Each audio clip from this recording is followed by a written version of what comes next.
In 2020, LEGO released its third iteration of Anakin's ETA-2 Jedi Interceptor. This sleek, colorful build was available for $29.99 at the time of its release, and contained 248 pieces and 2 minifigures. This set was controversial for a couple of different reasons upon release.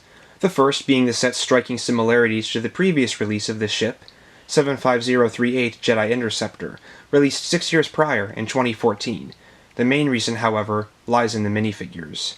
This set included 2 minifigures that are pretty straightforward for LEGO Star Wars sets of this type, a droid and Jedi pilot, namely R2-D2 and Anakin Skywalker. This Anakin minifigure is exclusive, but for all the wrong reasons. The parts can all be found in other sets, but their combination here makes it unique. Most notable of all is the torso piece, which originated in set 75269, Duel on Mustafar, depicting Anakin and Obi-Wan's climactic fight from Revenge of the Sith. The torso features printed burn marks and dirt stains courtesy of Mustafar's hostile environment. This torso should not be included in Anakin's Interceptor, which is supposed to take place during the Battle of Coruscant, right at the beginning of the movie.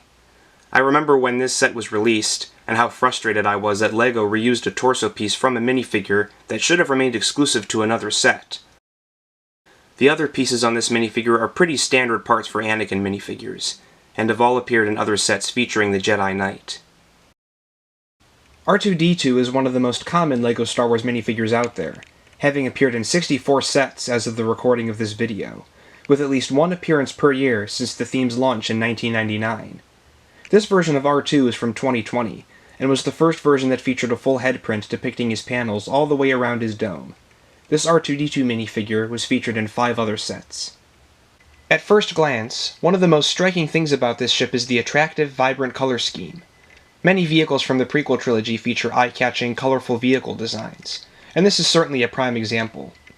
The detailing on the body is sleek, yet still obviously LEGO. It features the Interceptor's weaponry from the film, 2 laser cannons positioned towards the front of the hull, and 2 ion cannons built underneath the side fuselage. It also features 4 hinged S-foils that open for attack. One problem I do have with these is that they make the ship very hard to display with the wings open, and I do wish LEGO could find a remedy for this. Including a clear stand for underneath wouldn't hurt.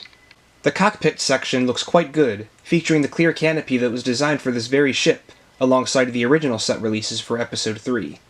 The front cockpit viewport is also printed, and was featured in 75251 Darth Vader's Castle, as the viewport for Vader's TIE X-1. Looking at the cockpit section from the back doesn't look quite as good, but those trans-light blue dishes used for the thrusters look fantastic. Also, the back of the cockpit acts as the launching point for the 2 included spring-loaded shooters, which shoot screen-accurate green projectiles. The cockpit hinges open and contains space for the Anakin minifigure, with a brick-built backrest and a stickered control console. There's also space for R2 in the astromech socket on the port fuselage. Ideally, the astromech socket should be angled, and not line up flush with the edges of the fuselage, but in a brick-built set, this doesn't bother me too much, especially not a set of this scale. It should be noted, however, that R2's body can be seen from the bottom of the starcraft. Speaking of which, the ship's underside features clips for holding the set's accessories, so you can store both Anakin's lightsaber and the spare spring-loaded missile underneath the starfighter's foldable S-foils. This set featured a sticker sheet containing 8 stickers. Most of these are understandable, except for the small Republic logo you have to stick on this 1x1 round tile. I don't really understand why this wasn't printed, especially when LEGO prints this exact piece all the time, including in the Republic gunship microfighter from 2015, which actually featured a nearly identical design that was printed. LEGO has released a number of Jedi starfighters and interceptors over the years, based on the prequel trilogy, the Clone Wars, and even their own original content. Anakin's ETA-2 Actis-class Interceptor is one of the most recognizable versions. This set resembles the on-screen starfighter quite well, and features all the expected functions and features of the light fighter.